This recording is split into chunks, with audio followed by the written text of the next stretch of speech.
While mayoral candidates discuss hot topics, there is one issue that hasn't been touched on: voter apathy and the low levels of people voting.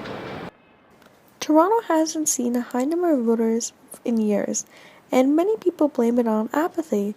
But what's the real reason people aren't voting? If you're not engaged in the process, you don't know enough about people running, then what are you going to do? Go into the ballot box and you're going to just sort of check randomly based on who has the coolest sounding name?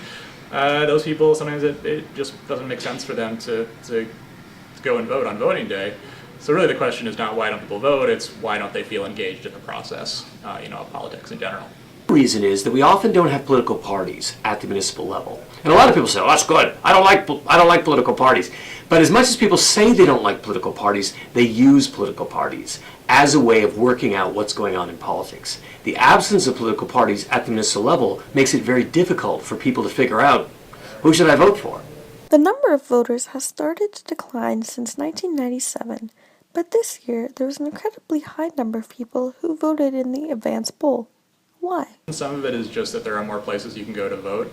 Some of it is, I think, that Rob Ford has made local politics way more famous and prominent than they've ever been in the past.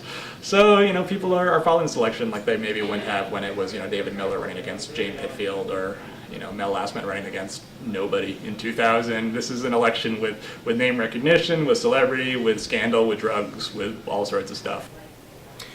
Advance poll numbers are hard to gauge. We've looked at a number of different eras of increasing the opportunities for advance polling. It doesn't necessarily suggest that there's an increase in voter turnout. What often happens is people who are already committed to vote decide the advance poll looks good. And so we're not getting anybody new. We're just shifting where the people who are already going to vote decide to vote. So it was a nice idea, advance voting. It was premised on the idea that it would increase voter turnout, but it hasn't turned out to be the case.